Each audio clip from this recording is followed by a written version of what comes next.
इतिहास के तहत अध्ययन किया जाता है अतीत का। प्रथम यूनानी इतिहासकार कौन थे? हेरोडोट। निम्नलिखित में किसने स्पष्टता कहा कि इतिहास के समस्त निष्कर्ष युक्तिसंगत साक्ष्यों पर आधारित होते हैं? थ्यूसिडाइड्स। द हिस्ट्रीज के रचनाकार का नाम? हेरोडोट। इतिहास के पिता की पदवी सही अर्थों में निम्न में से किससे संबंधित है? हेरोडोट। इतिहास अपने को दोहराता है कथन किसका है? हेगल का। हम इतिहास से यह सीखते हैं कि आदमी इतिहास से कभी कुछ नहीं सीखता है। यह कथन किसका है? हेगल का। किसका कथन है कि समस्त इतिहास वर्ग संघर्ष का इतिहास है? किसका कथन है कि समस्त इतिहास वर्ग संघर्ष का इतिहास है? Karl marks.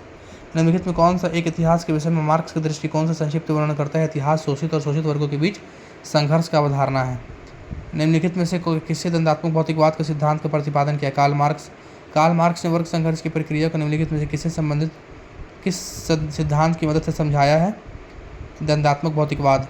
इतिहास विगत की राजनीति है कथन किसका है? शीले का। किस इतिहास दर्शन शास्त्री ने कहा था समस्त इतिहास समकालीन इतिहास है? बेनेडिक्टो क्रिचो। इतिहास वर्तमान एवं अतीत के बीच अंतहीन वार्ता यह कथन किसका है? E.H. कार। द्वितीय के साथ प्रयुक्त होने वाले BC किसका संक्षिप्ताक्षर है? Before Christ. तृतीय के साथ प्रयुक्त होने वाले AD का पूर्ण रूप होता है एनो डोमिनी। वर्ष 50 ईस्वी पूर्व 150 साल के बाद आता है। वर्ष 215 ईस्वी की शताब्दी में आता है, 11वीं शताब्दी में आता है। विक्रम संवत्सर 58 BC, शक संवत्सर 78 AD, गुप्त संवत्सर 31 से 2 BC और काली संवत्सर 320 BC।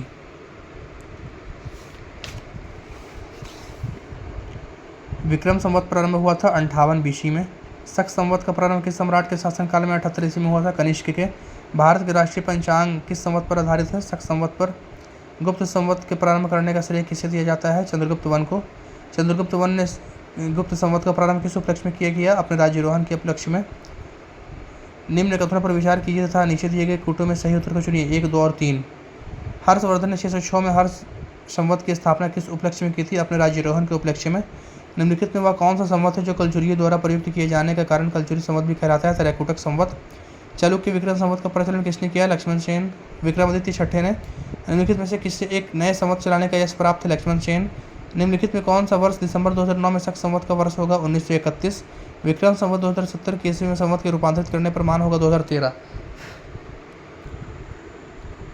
विक्रम एवं शक संवत के प्रारंभ के बीच कितने वर्ष अंतर है? 135 वर्ष। पुलकेशिन एक बदामी शिलालेख शक वर्ष 465 का दिनांकित, यदि इसे विक्रम संवत में दिनांकित करना होगा तो वर्ष होगा 600। राजस्थान सरकार के कैलेंडर में 263 लिखा हुआ है तो साके कितना होगा? 1928 साके। पुरातत्व में स्तर विन्यास पद्धति में किससे समझने के लिए प्रयुक्त की जाती है? भौतिक अवशेष की केरामिक निक्षेप। कार्बन 14 तिथि निर्धारण पद्धति का विकास किसने किया था? बिलियर्ड लिव्वी। काष्ठ, अस्थि और शंख के पुरातत्वीय नमूनों का काल निर्धारण करने के लिए निम्नलिखित में कौन सा अपनाया जाता है? कार्बन 14।